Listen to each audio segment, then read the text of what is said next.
Hello and welcome.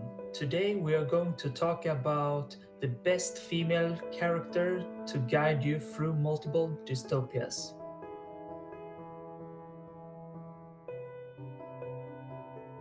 I am the Jurassic Fencer, and with me I got Waterwriter, a.k.a. the drunken cosplayer.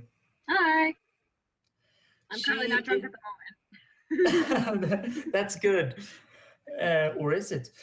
You won't She know, the is video's not on me.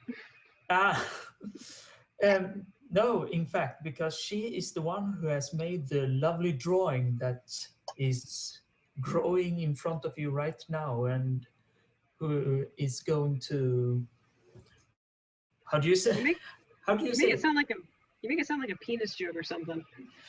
Um, maybe, but maybe it's a metaphor, but yeah, she's making the drawing that will be Present in the video. completed. Yeah. Today we are going to discuss the character of Bioshock's Infinite's Elizabeth DeWitt. Yes. And I believe that you are the one who actually got me into this game of Yes, I did actually. Well, Bioshock it's Infinite. personally the whole entire Bioshock series is one of my favorites. So I really wanted to get everybody, like every one of my fans and friends involved in the series because it's one of the best and probably one of my favorite characters to cosplay. How many times have you actually done the cosplaying of Elizabeth? Oh, countless times. I've been Elizabeth at several conventions. I like to wear the one from the DLC because that's one of my personal favorites because she looks Yeah. sexy as hell. And I like film noir, so I really like her aesthetic in that one. Plus, it's kind of funny just to scare the shit out of people covered in blood and holding up a skyhook. Yeah. Oh, yeah. Of course. That little extra touch there, the Yep. feminine touch. Yep. Bioshock Infinite was a game released in 2013 by. Irrational Games, I believe it's the company.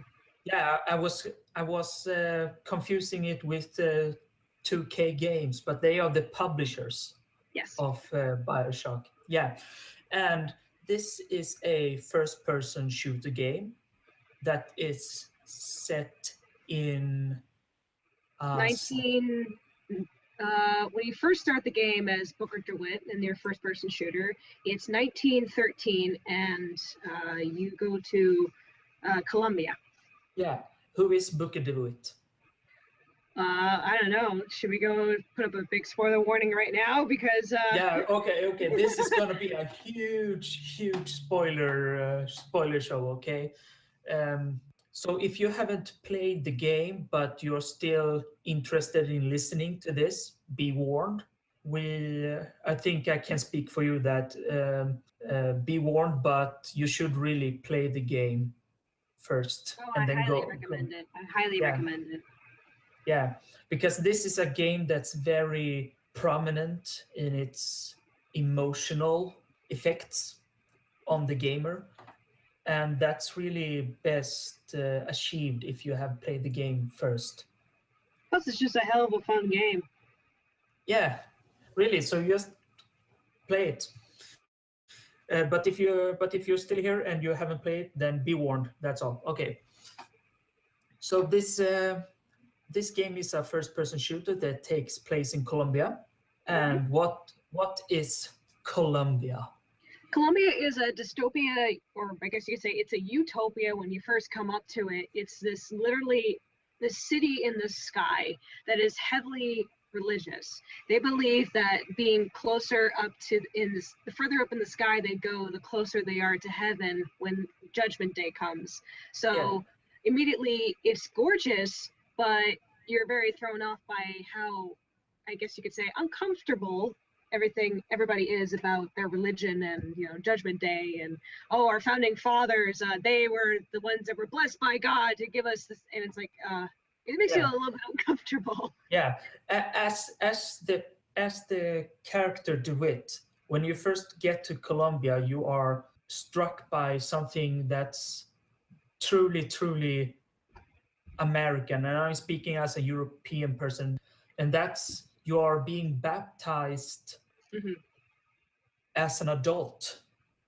Well, that's not uncommon. Like in American, I guess you could say forms of Christianity. Mm, Me speaking as a former Christian and live in America, mm, um, it is possible to get baptized at any point. I was baptized when I was a baby, but I do know people who want to change religions or want to wash away the sins of what they've mm. committed, such as criminals.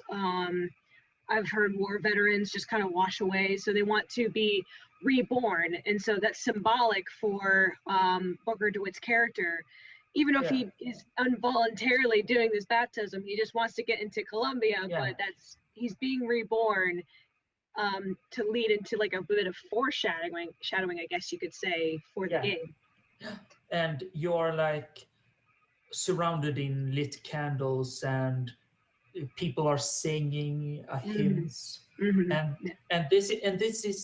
this is to explain Colombia. This is the first thing that you are hit with Mm-hmm.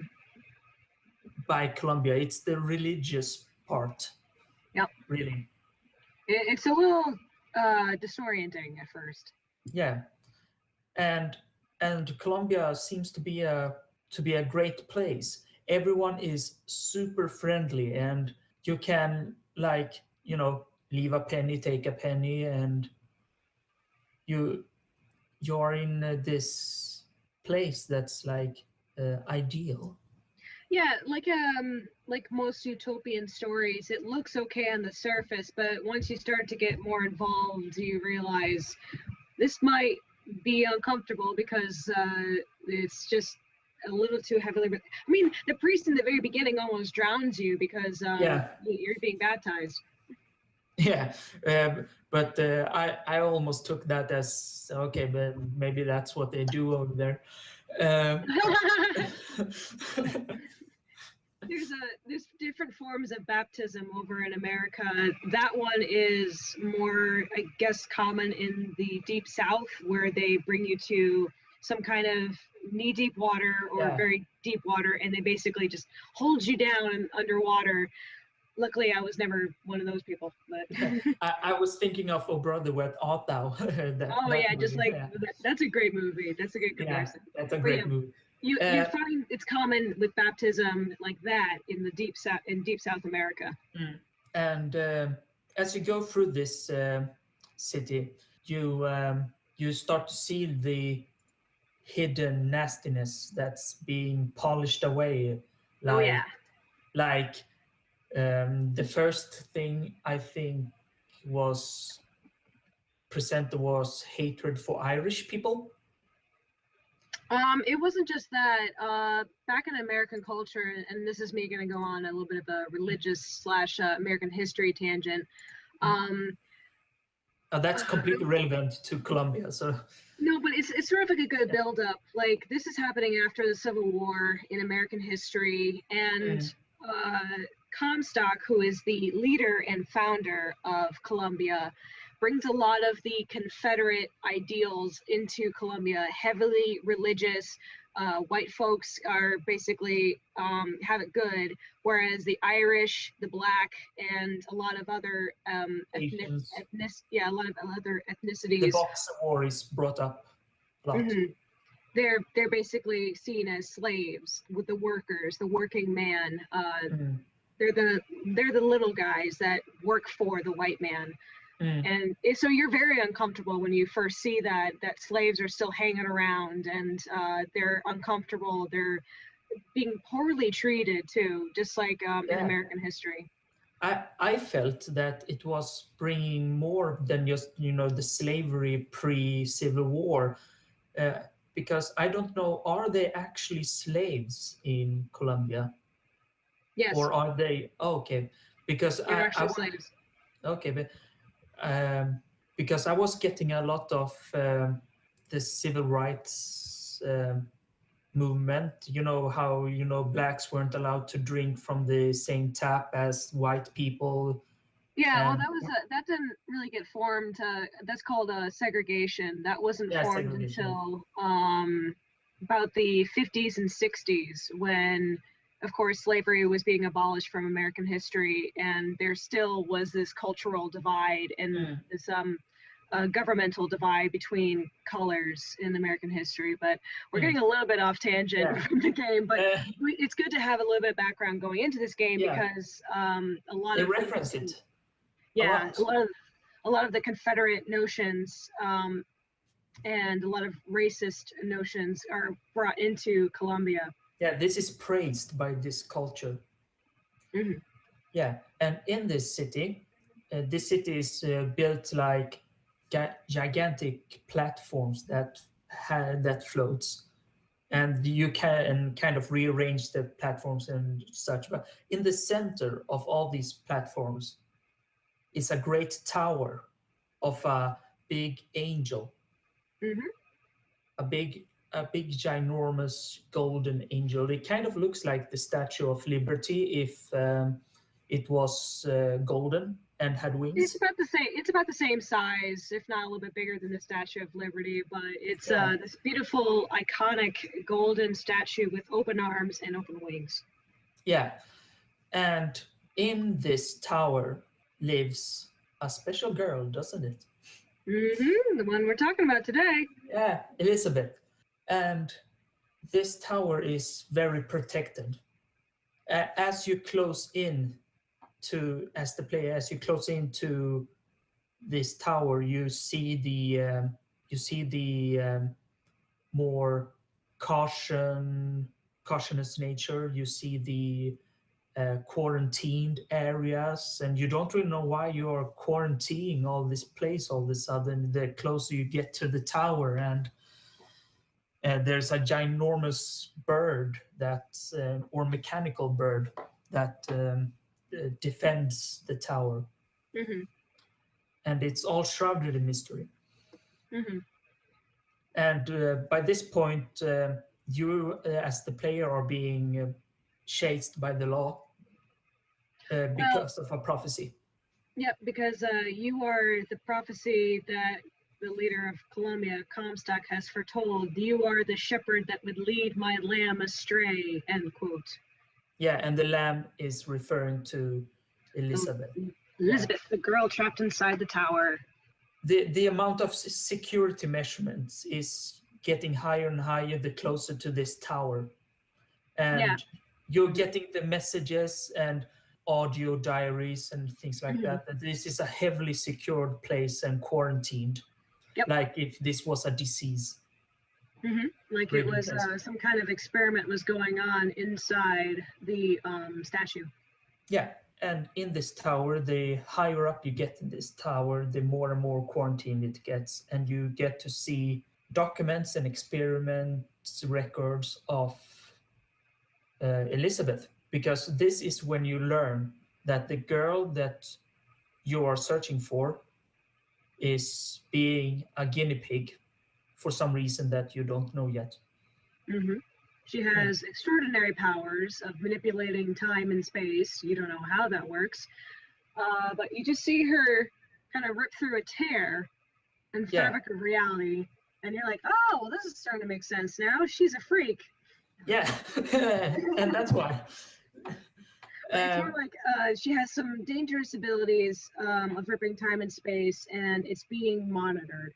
you also start to realize how sheltered this place is from the rest of Colombia. Hmm. And you also learn that she has never left the tower. So it is kind of like two different worlds within this Colombia. This is the setting that Elizabeth has grown up in then. It's deeply religious, it's deeply conservative, but yet again, or maybe you should say on the other hand, it's also extremely innovative in its technology, and it's a racist place. Well, to simplify, basically Elizabeth's character in the very beginning when you meet her is very reminiscent to that of Disney movies. She's this Yeah, wide-eyed girl with you meet in a library. She's heavily educated, self-educated actually, and all yeah, she wants in life is to escape this tower and see more because she's Yeah. read about it in books. It's very reminiscent to Belle from Beauty and the Beast. So she's always like, I want adventure in the great wide somewhere.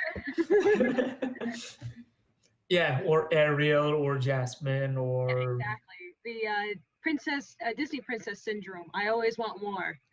yeah, and as a parallel to the princess thing, just the thing of having her locked in the tower and having a man trying to rescue her from the tower is very Rapunzel. Also, it's True, but you wouldn't say that Booker is actually trying to rescue her. It's just nah, simply he's fulfilling a debt. It's bring us the girl yeah, and wipe away the debt. So he's doing a very crude exchange of a human body for uh, a personal gain of his. hmm, He's very much like Flynn Rider from Tangled. yeah. Another Rapunzel parallel.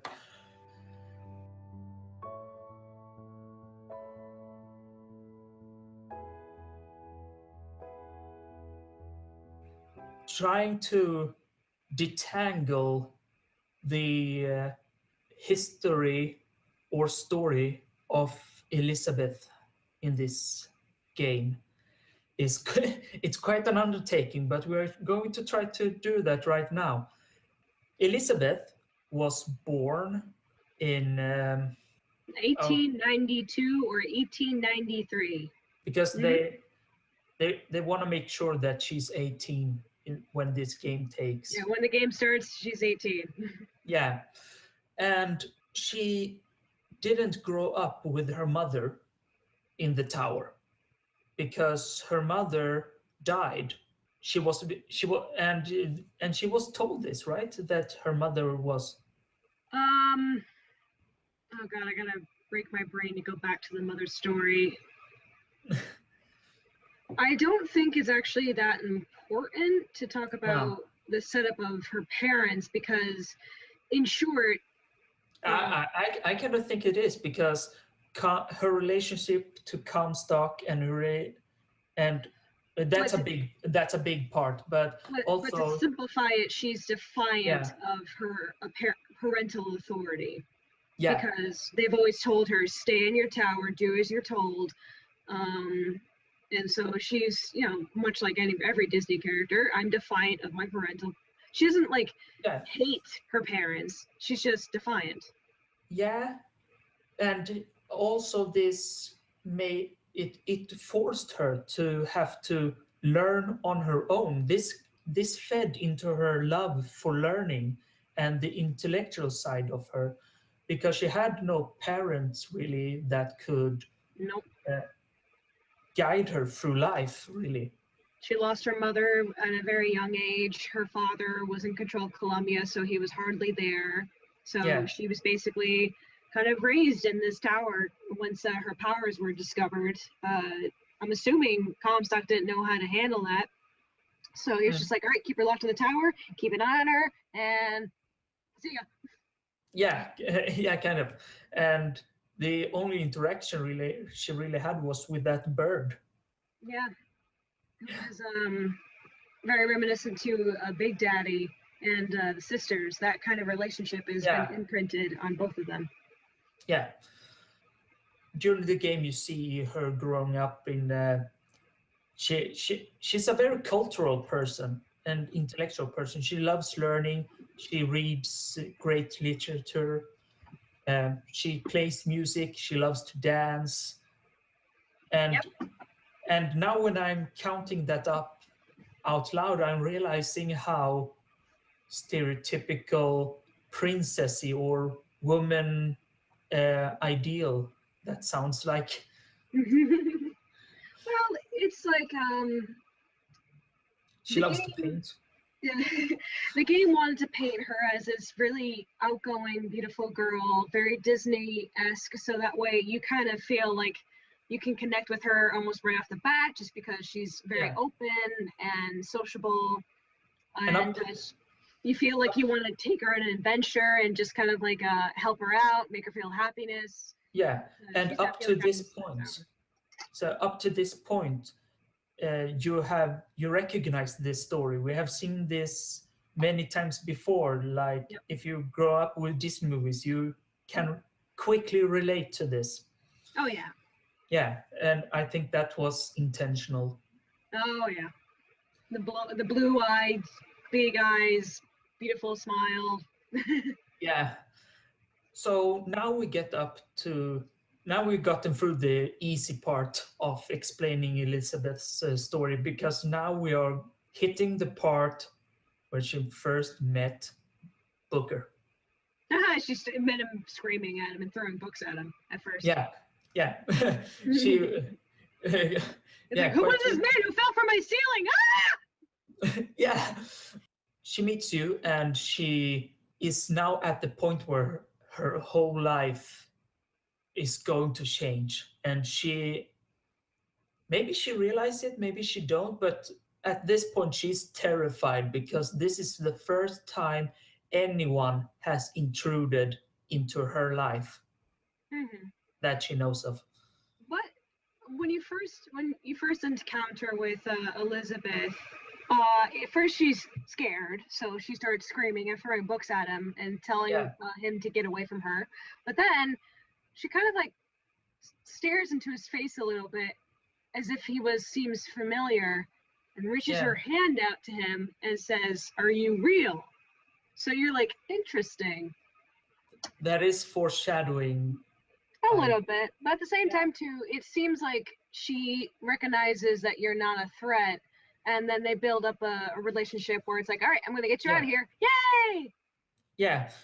Yeah, but okay, it's not really that yay, because the tower pretty much implodes around her, and now she's out here in a dangerous world where bullets are flying around, and she's True, uh, but if you look at most of the times when they're outside of the tower, they're in Colombia, and of course Booker's being shot at by the Colombian police. She does seem excited and willing to help out Booker. You know, she's throwing him all yeah, kinds of different foods to keep him his health up. She's willing to help. She's got this beautiful smile on her face, so she's enjoying herself, even if it is yeah, dangerous, because this is yeah. finally an adventure of her own. Like she's only read about adventures in books. Uh, in the beginning, especially after now when she's free from the tower, she's really happy and she's eager to experience the world. She dances and she talks to people, Hmm. and she wants to dance with Booker, and she wants to see the world. She wants to go to Paris, right? Yeah, that's basically Booker kind of tricks her into saying like, "Hey, if you want to get out of here, let's go to Paris." Wink, wink, nudge, nudge. He really means to take her to New York City. Yeah, and this is the part where she actually believes him. That's the strange part. She's very succumb to his kindness. She doesn't recognize that he might have alternate, different Ulterior motives. motives, yeah, Yeah, alternative motives to rescuing her. yeah. She just thinks, like in a fairy tale, "Oh, you're my Prince Charming who's rescued me." And I like to divide Elizabeth's story into three parts. We have the first part, the very naive Elizabeth, Yeah. and then she transforms into a hurt Elizabeth Yep. when she's betrayed by Booker. Hmm. Well, And it's more like well, first off, she gets her hands covered in blood after killing Daisy Ridley, the Vox Populi, the rebellion of the yeah, blacks, the Irish, and basically the slaves of Colombia. She kills the leader of the rebellion, yeah, and she's mortified by this. She's now transformed. that's kind of interesting thing, that she's not terrified and shook into the core like this when she was aiding Booker killing the Columbia police force. Well, she doesn't like it. When you first kill a police officer in front of Elizabeth, she does have a reaction. She's Yeah, horrified. She's like, yeah, "You killed that guy. How could you?" yeah. But and there are several times where you actually have to catch up to her because she's afraid of both Columbia Police Force and you now. She's realizing that this world isn't as pretty as she thought it was. Hmm. And after the hurt Elizabeth, she then transforms into a cynical and I would almost say bitter Elizabeth.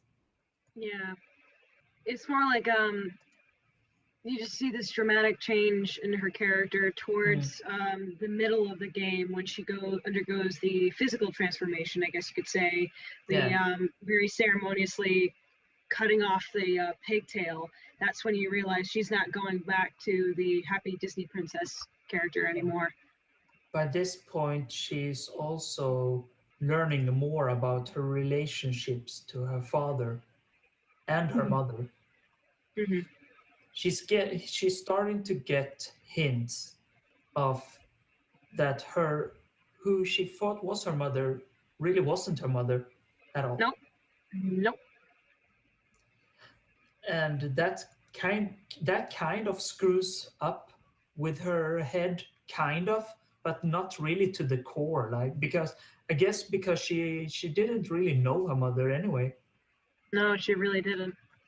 So it is more the when she learns more and more about her father and what her father did in the past that's really starting to worry her.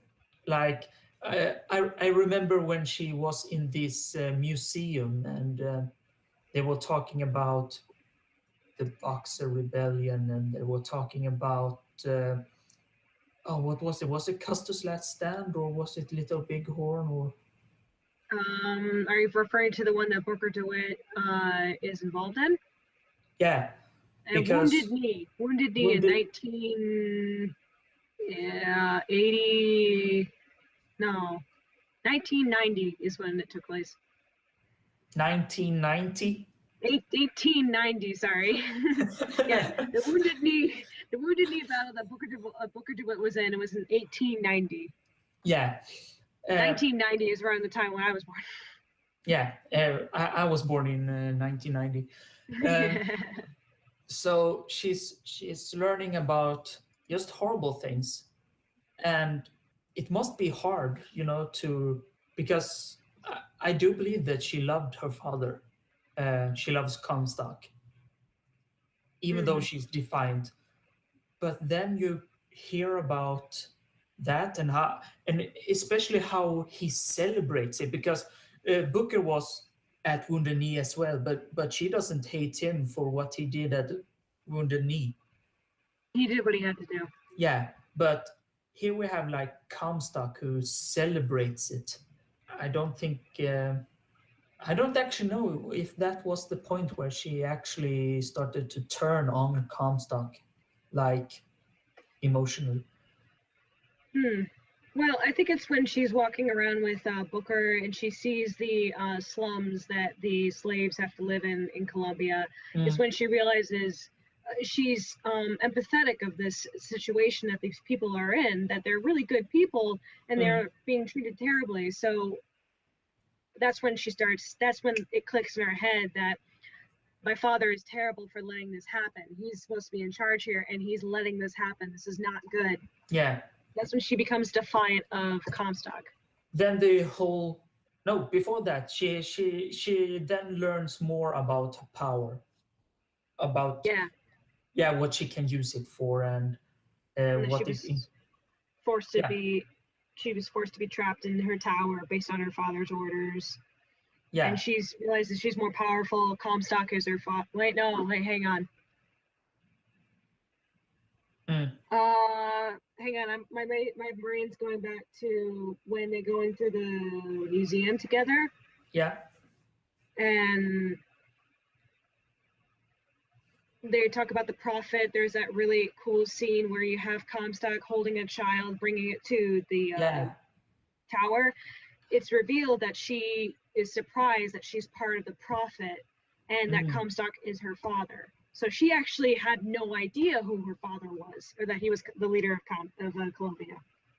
Now that I think about it, that's actually pretty shocking. Yeah, That's but actually that's a shocker to the player, the shocker to Elizabeth, and a shocker to Booker as yeah, well.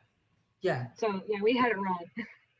Now, but in the beginning, I do remember when Elizabeth meets Booker Yep. that the statue of Comstock starts to play its music, and Comstock is a father figure, if even if she doesn't know that it's her father, he's still a father figure to her. Hmm. We get to the revolution, Hmm. and there Elizabeth learns that the oppressed can be just as disgusting as the oppressors when given Yep. the chance. Hmm. The fact that the most iconic scene there with Elizabeth, who is about to kill Fitzroy, the leader of the Vox Populi, she was willing to kill a little boy who had nothing to do with, the people that have oppressed her. Yeah, And so we realize that that's the pinnacle moment with Elizabeth, that she realizes that both sides are disgusting. yeah, No side is right. yeah. No side is right. Everyone is wrong, and Hmm. she just wanna get away. Yep. Then we are learning more. Or Elizabeth is learning more about her responsibility or the damage she actually can do if Hmm. she becomes like Comstock, if this prophecy comes into fruition. Hmm. There's even a pretty emotional scene where Elizabeth puts so much trust in Booker that she asks him to kill her if she actually. No, that's not it, right? No, you had it right. There's a Yeah. scene where Elizabeth,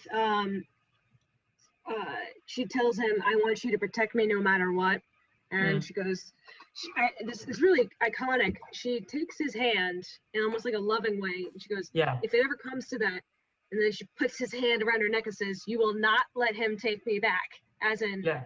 "You better kill me if he tries to Yeah. take me back." Yeah. And this is also quite the point where the romantic tension between her and Booker starts to. Well, don't you go into romance there. I don't know about you, but I made a horrible mistake when I started playing the game, where I was like, okay, so I'm bisexual. I like women. And Yeah. Elizabeth is really attractive. She looks a lot like my favorite Disney princess, Belle. So Yeah. when she's looking at me with all these beautiful wide eyes and she's smiling at me, trying to help me out, says nice Yeah. things to me, we make promises together. So I'm under the impression like, oh, she's coming on to me. She's coming on to Yeah. Booker. This is Like going to this be is a love interest now. yeah, like I'm thinking, oh, this will be a great love story for when we reach finally a happy ending, possibly at the end of this game. And boy, was I mistaken. Yeah.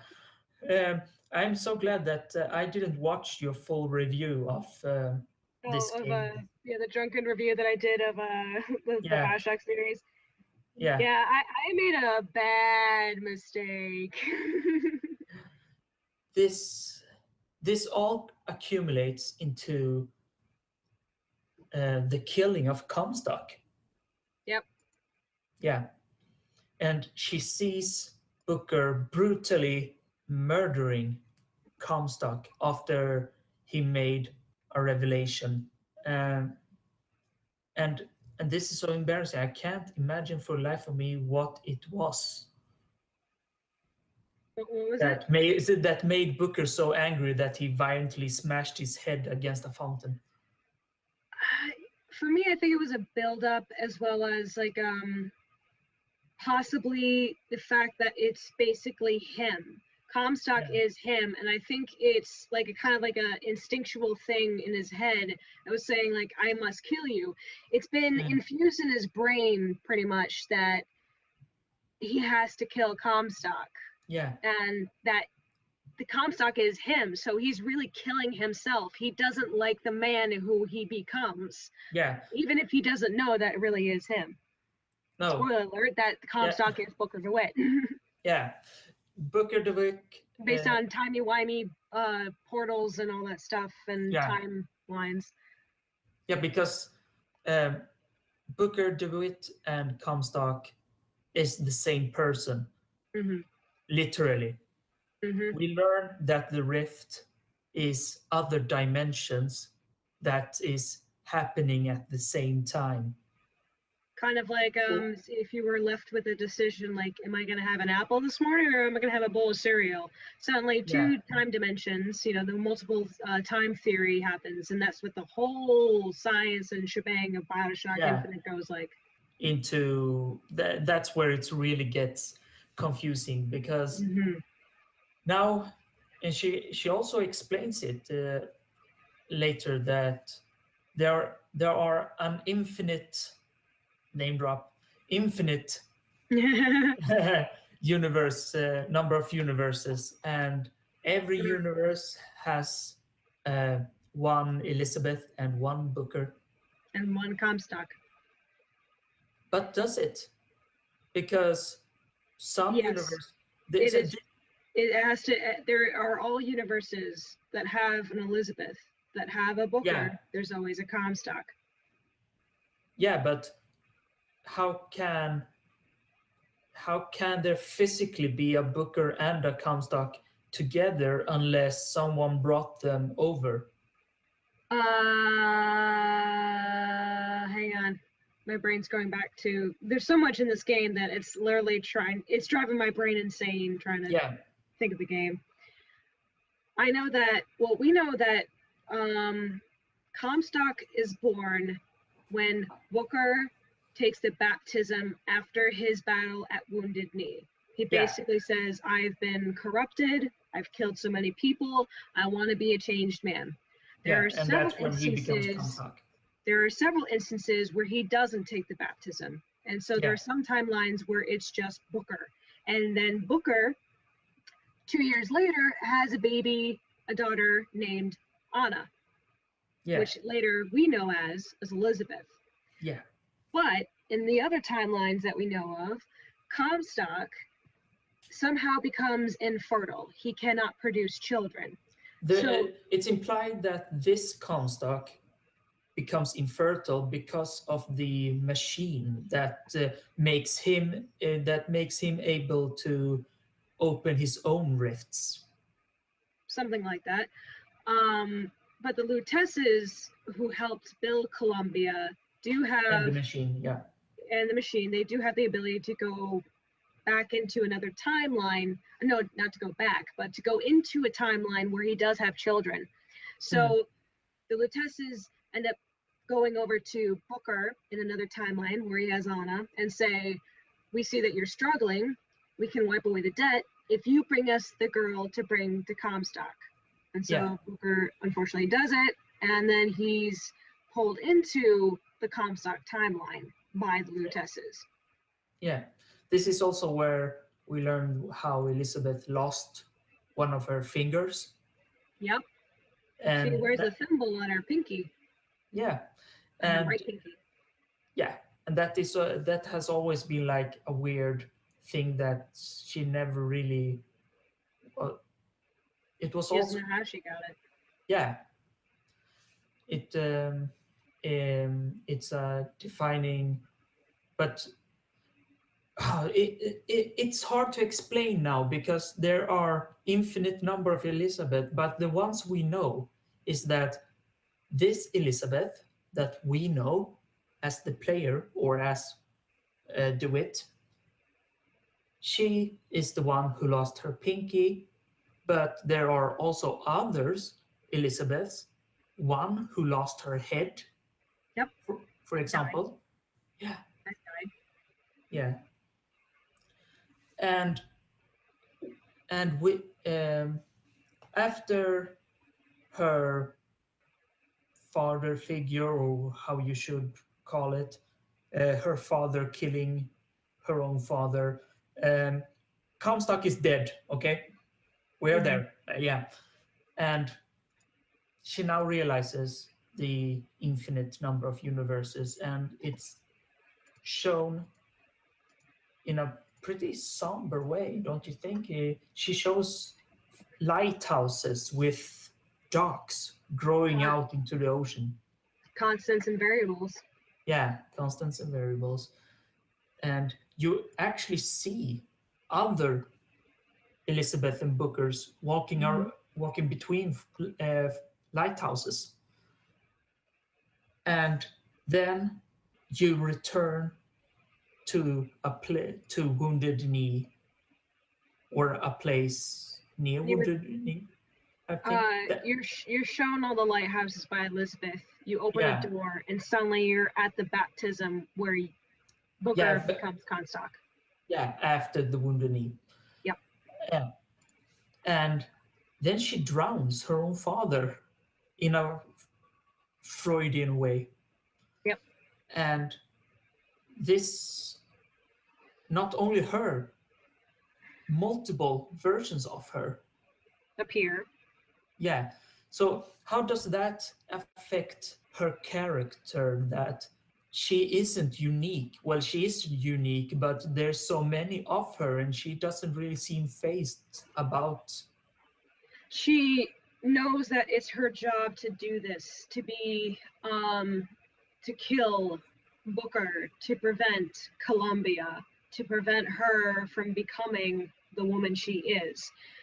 There Yeah. are, because Elizabeth is the one that has the powers and be able to control. There are probably other timelines where Booker and Anna are able to live in peace, but Elizabeth, the woman who gets the magical powers Mm. of time manipulation and stuff, that is caused because of Comstock. That was Yeah. his fault of how she got those powers. So she Yeah. realizes in order to stop Columbia, to stop Comstock, and to stop her powers, she has to destroy it at the source. Yeah. Kill the Booker that becomes Comstock. Yeah. Because she learns the prophecy is about actually the prophecy's daughter raining down fire on unbelievers. Mm-hmm. She knows she that she is a part of that plan, and she Mm-hmm. can't let that happen. So she must kill Comstock. Yep. And that's the Elizabeth story in the main game. But we also learn about another Elizabeth, or the same Elizabeth, right? Is it the same? Yeah, that's the same Elizabeth that we got to learn in the DLCs. Your favorite version of the Yeah, that's my Elizabeth. favorite game. Well, are we going to stick with episode 1? Uh, we can do both episodes if you want, because they're kind of Well, sequential. yeah, episode 1 of the DLC is interesting because you get a little mind blown that you're still playing as Booker and Mm, you're being a detective. You still seem to be an agent of the Pinkertons, where you're kind of like a hitman or a detective. You're yeah, basically a hired mercenary, it feels and like it's repeating, but something is it wrong. feels like it's repeating itself. But instead of a man coming in saying, rope us the girl, bring us the girl, and wipe away the debt, you have Elizabeth, who is much Yeah, older, coming to the door and saying, "Can you help me find a girl?" And you're she's like, really like classic noir femme fatale. "Oh, I she's knew, so I knew, sexy." yes, I knew she was trouble the The moment she moment walked she walked to my door, yeah. pretty much. And yeah, and then you also now realize that you're not in Colombia anymore. Nope, you open the door Y- and it's Rapture, and you're just like, "Ah, this is great! I'm playing the first Bioshock." Yeah, you're now in the first Bioshock, and Elizabeth has left Colombia. She has gone through her rift, Yep. and And so it turns out in the very end that the girl that you find is actually a little sister. yeah, And it becomes revealed through the Lutesses and Elizabeth that you are the Comstock in one other timeline where you try to pull Elizabeth or Anna through the portal, and her head gets cut off. So you essentially killed your daughter. You yeah, never rise in Colombia because you've been so broken up about losing your daughter that you go back to your old ways as Booker DeWitt. So you Yeah. weren't Comstock, and now you're back to being Booker. And Elizabeth, since she's on this mission to kill all Comstocks, you're still technically a Comstock. So Yeah. Elizabeth has to come and kill you. So Elizabeth basically kills you in probably the coolest way possible. She holds your attention as a big daddy comes up behind you. You see the drill go through your chest. There's blood splatter everywhere. There's blood that just splatters all over Elizabeth's face as she's staring you in this scornful, oh my God. It's probably my Yeah. favorite because I'm just like, oh, I'm sorry. I'm so sorry I did this. This is great. But during this episode, she is still remembering the good times which she had with the other Booker. She does seem a bit sad that she doesn't have the Booker anymore that she used to travel with in Colombia to help stop Yeah. Comstock. Yeah. And this is like losing, your guide or Father figure. It was the father that Yeah. I bet Elizabeth wished she had, the Booker DeWitt. So that wraps up her story in the first DLC story, but the second part, you actually start to play as Elizabeth. This is the first time where the player play as Elizabeth, and At it's first, you freaked. I don't know about you, but it freaked me out when I realized I was in front of. It was Elizabeth's perspective now that we were playing as. it's something weird because we have seen patterns and now we're disrupting the patterns, like, okay, we aren't doing from Booker's perspective, and we are now in Paris. It starts in Paris. Like, okay, we know about alternative universes. Are we in one of the ones where she made it to Paris? Maybe, we don't know. So you start to play that, and she lives in this perfect world in Paris, and she's truly happy, truly happy. Yep. This is perfect for Elizabeth, for her personality and everything. But then Paris starts to deteriorate into a nightmare. If Colombia was a parallel to the atrocities and uh, about American history, then the nightmare in Paris, I drew parallel to the dark side of European history, where things like lobotomy became big, and science about, well, if you have this shape on the head, then you're a thief, and if like predetermined genetic stuff. Mm-hmm. And a lot of the imagery in the nightmare Paris kind of brings like First World War vibes around it. And that's me. That's my interpretation. Uh, yeah, I can sort of get that. It's like it starts off like this really happy, like, oh, this is the happy ending that I wanted to be in with Elizabeth, to be in Paris, to have an overwhelmingly happy amount of music, and everyone's smiling at you. There's people giving you bread. There's birds, and then all of a sudden, when it starts to deteriorate slowly, when you see Sally, the girl you were trying to save in episode 1, Yeah. it sort of gives you like I guess it kind of triggers Elizabeth's own PTSD, as well as giving a flash of her being in front of a mirror and it's starting to crack and saying, this world is not what it is. You know what you need to do. And it's scary. It's very scary. And you're just like not sure what's going on. And then you, as Elizabeth, slowly wake up in rapture, surrounded by these guys that are trying to kill you. We are learning through this second part story that Elizabeth from the first part is dead. Yeah. Yeah. But that that Elizabeth still gets a second chance. It's not like we are playing as another Elizabeth. She's brought back, but now without the rift powers. Yep, she no longer has the rift powers. It's because the reason why she doesn't have her powers anymore is she's now ultimately the last Elizabeth. Mm.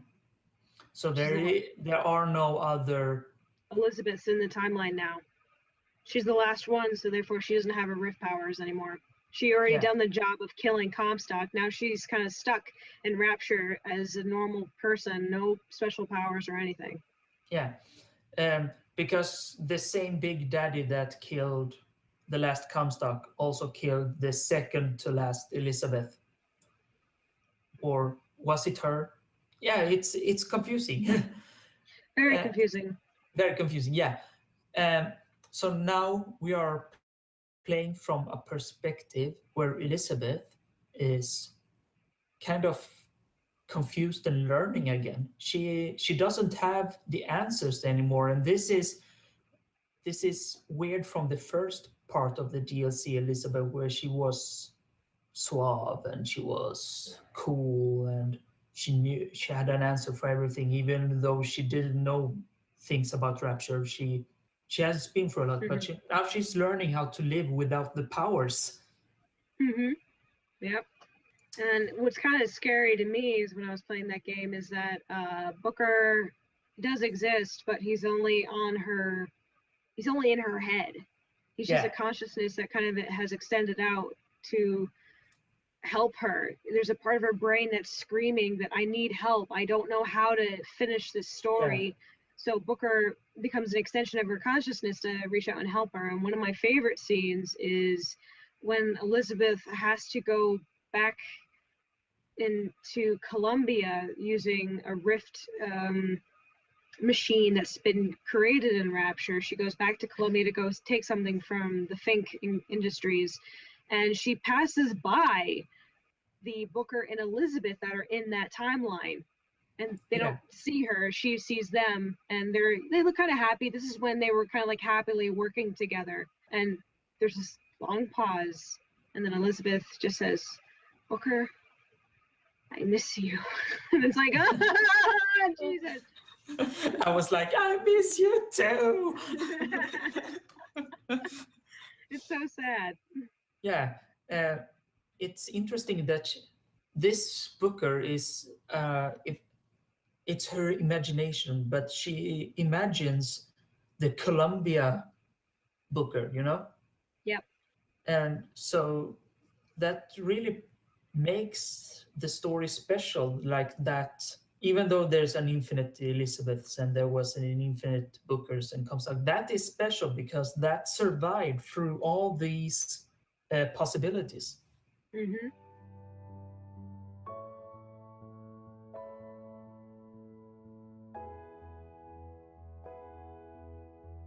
Well, whenever I go to draw Elizabeth or whenever I cosplay Elizabeth, like the first thing I do is I'll look in the Yeah, mirror when I'm wearing the wig and I put on a little bit of makeup to make myself look like Elizabeth. The first thing I'll yeah. say is, "Damn, I look good." And this is the DLC Elizabeth. Have you ever actually cosplayed any of the other Elizabeths? It's on my list. It's just those costumes are a little bit harder to make because they're period piece clothing, so Mm, they require a little bit more attention to detail. And I kind of like the DLC look a little bit better just because it's sexy, it's very film noir. Plus, I had those yeah. clothing already on hand actually, so it's just easier. And the Elizabeth character designs, They're intentionally supposed to make her look so gorgeous and pretty that you're gonna fall yeah, for this damsel in distress. Well, not really a yeah, damsel in distress, but at first when you first come upon her and you're just like, oh, I can't wait to save you, and then it turns yeah. out she doesn't need saving.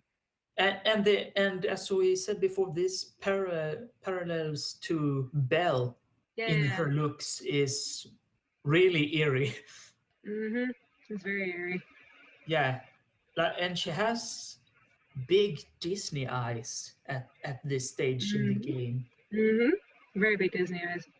and her looks are, well, of course, because it's period pieces, but it's very traditional. It's almost, I almost said it almost looks like a schoolgirl uniform. It kind of looks like a sailor's typical schoolgirl outfit that you would see that's very European styled.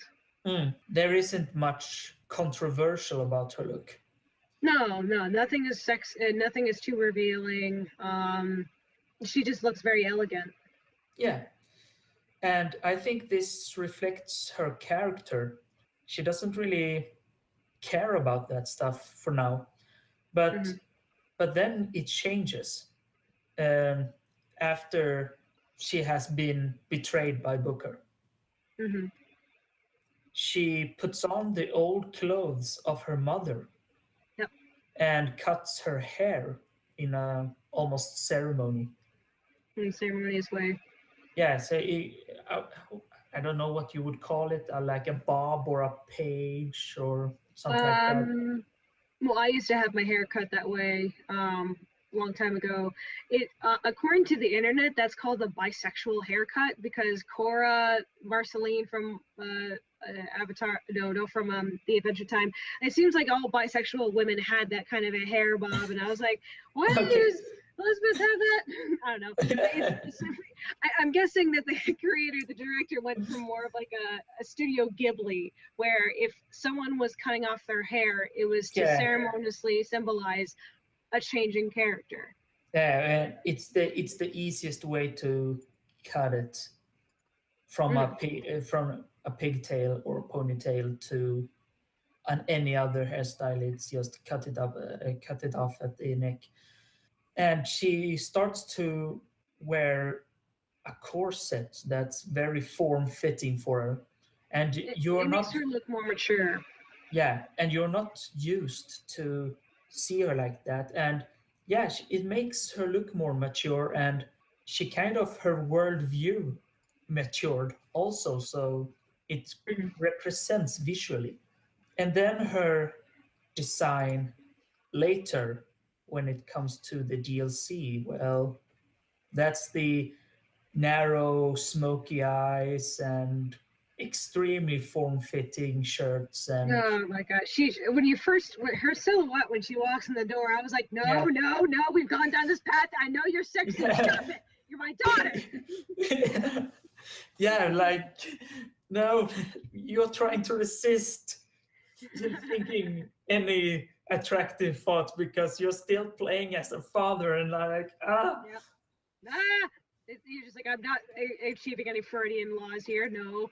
no, no, no, no. um when it comes to her character design, in how she looks, something that's gonna of course come up, because and if that's right or wrong, that's another discussion, but because she is a female, on Mhm. how she's represented in a game, like, is she this sexual because she's a female? What if she was a male? Yeah. Like, Well, what does the fact that she's a woman play into her design? well, let's say for example, and then I'm gonna go to another game, Metal Gear Solid 5, if you're Mm, familiar with that one, and the design of Quiet. mm, The female sniper. She's mm. obviously, when you first see her, she's trying to get in the male demographic. She's wearing a bikini, low cargo suspenders, and pantyhose. She's basically Yeah, naked. And yeah, both Quiet and Elizabeth have similar types of characters. I mean, not characters, but AIs, how they're designed. They're designed to help you, the main character, for most of the game. There's a reason why most people remember Elizabeth more than Quiet. It's because Elizabeth is never trying to show off skin to appease anybody. And no, she wasn't designed that way either. She was designed to be this loving, daughterly like character who helps you no matter what. Her AI is incredible, where yeah, in the midst of battle, she will throw you very useful things, and you see the trauma that she goes through, this incredible arc that is both visually represented and character-wise represented. And so that's why Elizabeth, in my opinion, is probably one of my favorites. It's just because um, there's so many A pluses that she strikes across the board as one of the best female characters I've ever seen in a video game. yeah, I totally agree, and it's all justified, even in Yep. the DLC parts where she acts. sexual. What I'm trying to say is this isn't like she's eye candy for sake of being eye candy. Like quiet. Yeah, or like for example, this is like a classic oldie but goodie, uh, Lara Croft in Tomb Raider. Yeah, she's definitely eye candy. Yeah, and the fact that she was female and had large breasts and short shorts is Hmm. because she was eye candy. It has had nothing to do with the story Hmm. or with character development at all. Hmm.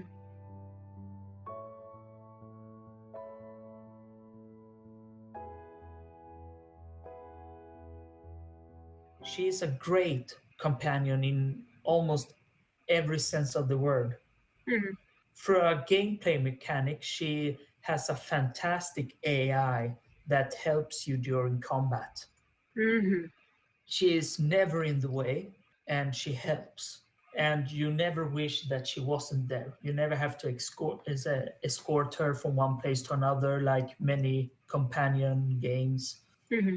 Even out of combat, her AI is sublime. She acts like a person, you know. Hmm. She's suspending the belief, you know, Hmm. and it shows in so many of her facial animations. Hmm. And I know that you are particularly fond of her animations when out of combat, uh, how she trying to think. acts and I'm thinking of one example. It's definitely the inspiration, the director that he had for Elizabeth's character. You could definitely see that there's a lot of mocap that was done, or a lot of the reference footage that was shown for Elizabeth's voice actor, Courtney mm, Draper, who was just phenomenal. He really got her jazzed up with really emoting both voice vocally and facially how Elizabeth would be in some of these cutscenes.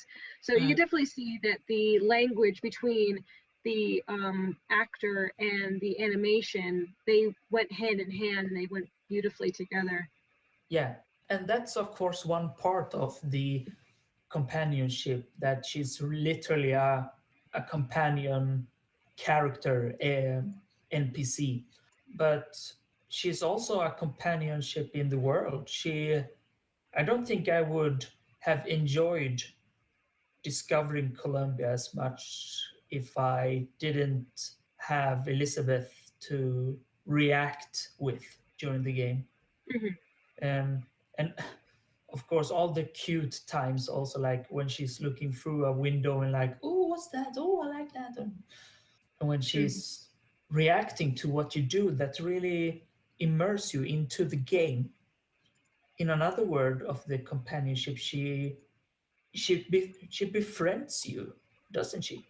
Hmm. Like, Right off the bat, like almost instantly, she befriends you. yeah, and you're feeling like you're making this bond to an AI. That's weird, right? Hmm. Yeah. Yeah, but she's designed to make it feel natural, anyways, and that's why I think you care about the story Hmm. and about Elizabeth. Even though you know she's safe, you don't really like to see when she's in danger. No. No, because the NPC of Elizabeth is done so well. Hmm.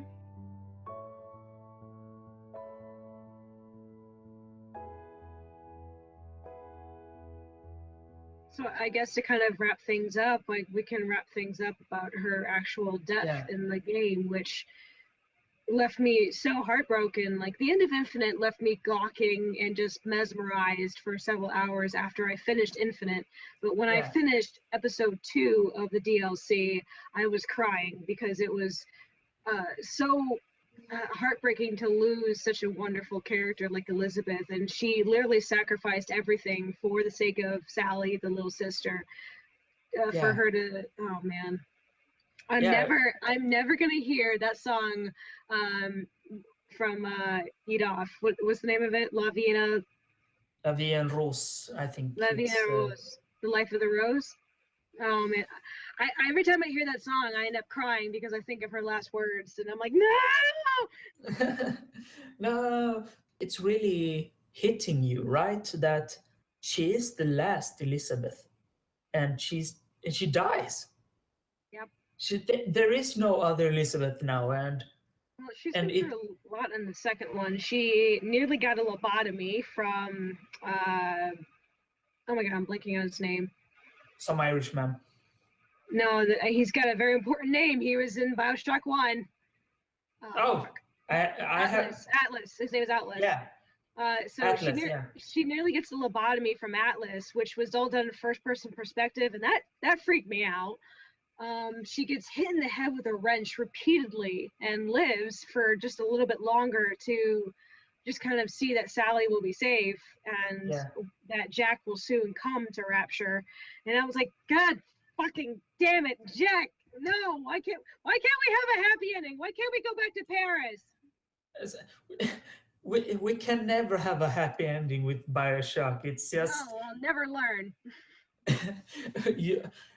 You're not alone. I was still optimistic as well, and the death of Elizabeth sets up the previous games. Kind of creepy to think that Elizabeth pretty much triggered the reaction to get Jack into Rapture. Yeah. Yeah, when that equation is revealed and Atlas is just trying to scream at her when she's kind of losing consciousness. It's like, what does it say? What does it say? And she goes, would you kindly? And you're just like, oh! Yeah, and yeah, that's the important part of her death. She's the catalyst. I think I'm using that word right. She's the driving force, and I kind of believe that this is a response also to when Infinite, the main game, came out. It was like, this isn't about the Bioshock universe, and now she's the driving force that set off the events in the previous Bioshocks games. You know? And also, on a side note, when I get hit as Elizabeth, I take more like shock from that than other games. And again, I'm starting to think, is that because you're playing a female character? Is it worse, a worse feeling when a female gets hurt? Well, I gotta tell you, I played as Lara Croft in the recent Tomb Raider games, and I did not feel bad that she was getting hit because that woman is a freaking tank. I think it's because you have this. I think it's because you have this emotional bond with Elizabeth that you generally feel awful that she's getting hit. Plus, she doesn't have her powers, so you vulnerable. as a character feel very vulnerable. You're not playing as Booker, who has seen war. He's taken a few bullets a few times, so he's going to survive. Elizabeth, she doesn't have her powers. She's not used to being shot at like this. She doesn't have someone by her side. She doesn't help her. For the first time, she doesn't have a Booker counterpart. Exactly. To. So it's not something sexist. It's just you as a player. The way the game has changed, you're supposed to feel vulnerable and very scared that you're going to die. Yeah. And I think that's ingenious gameplay, actually, that you are exposed and very vulnerable to the fall of Rapture. The death of Liz, even though you prayed to God that it wasn't going to happen, it felt inevitable. It felt deterministic, like, oh my God, she's going to die. Elizabeth is going to die. Oh no. Yeah. You can't escape it. I thought the lobotomy scene was probably, it's still one of my favorites just because it's so scary. You're going in for this lobotomy, the pick is in your eye, your vision's getting distorted because of that. Then he just slowly starts tapping on it, and you're just like, fuck. But then Elizabeth shocks you, Atlas and the player by saying, yeah, go ahead, take away my memories. You'll be doing me a favor. And I was like, oh, well, okay then. No. Well, fair enough. Well then. I guess we're done here. Yeah. Thank you for all the hours of gameplay, and Yep.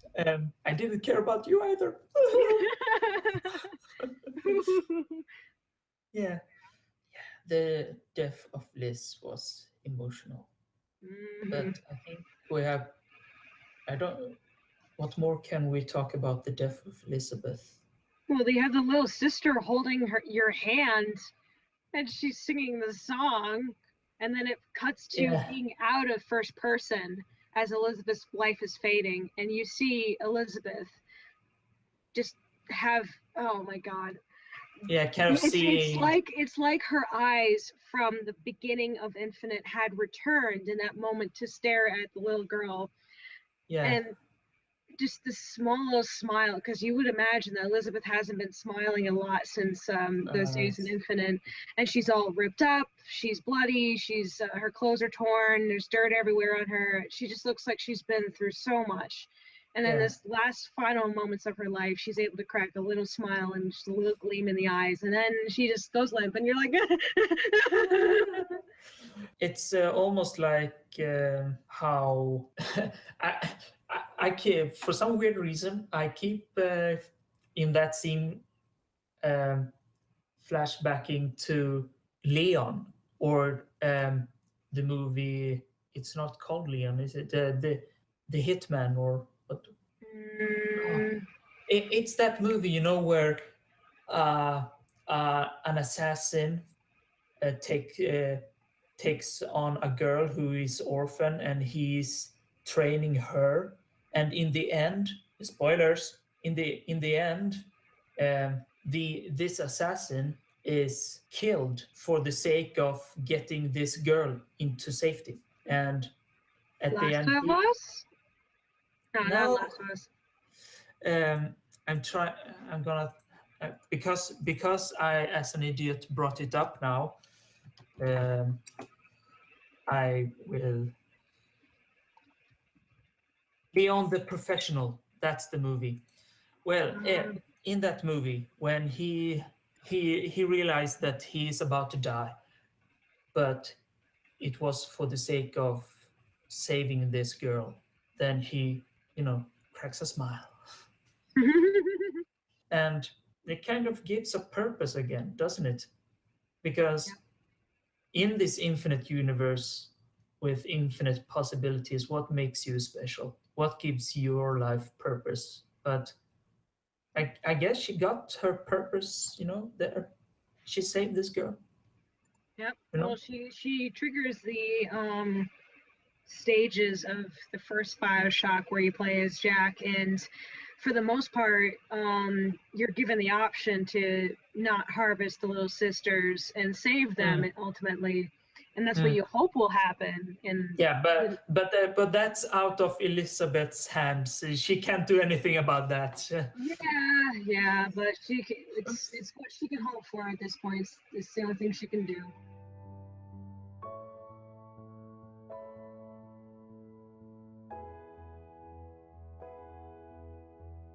Why do you think she has become such a game icon? Why is Elizabeth so beloved by gamers?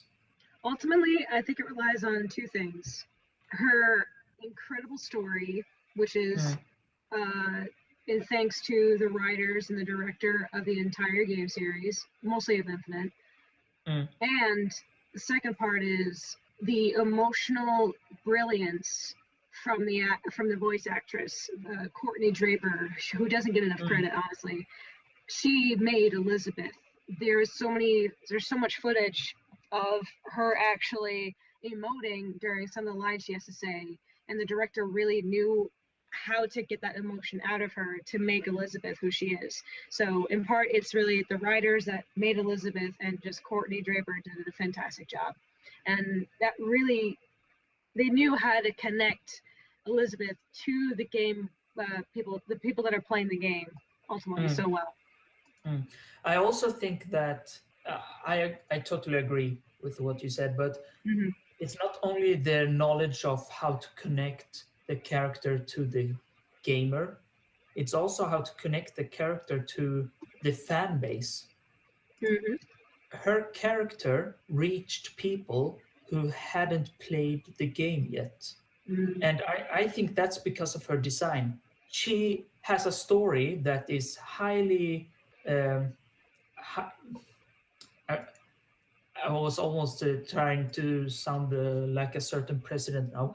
It was it was highly availability uh, uh, to write fan fiction around because there's so many what if things in their story, so you can kind of speculate on the story, and the design of how she looks is appealing to make fan art of and also to cosplay as.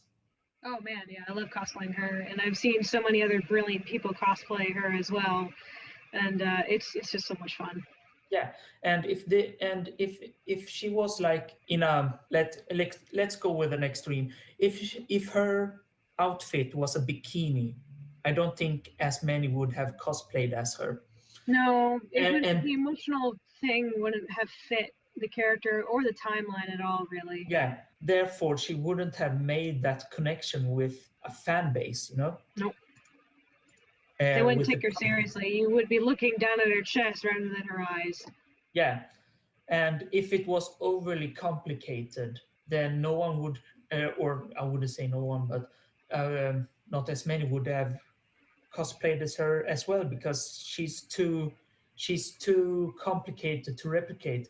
Elizabeth is not out of the reach for um, a majority to understand, even though she has a very complicated story. Hmm. She has elements that connects into enough of the culture in the, i guess you I guess you should say the Western world. I was just going to say in culture, but okay, I'm going to narrow it down in Western culture, that you can get a grasp of her Hmm. as a character. And it comes a lot to the Disney tropes and things we have heard in stories like Rapunzel, and stories of self-sacrifice for the greater good. That has been a theme in all cultures for a long time, Hmm. you know so that's why I think she has become such a great icon for gaming. She is, I would say, she's the best representation of a female character in a game right now, and that's even though you're not playing as her often. Well, one of my favorite quotes that Elizabeth says is, "Booker, are you afraid of God?" And then he says, "No, but I'm afraid of you." I think I really like Elizabeth because she's such an empowering character. She's suffered through so much, but she's gained this unique ability to not only understand, but to execute Mm. how to go through all these stripes.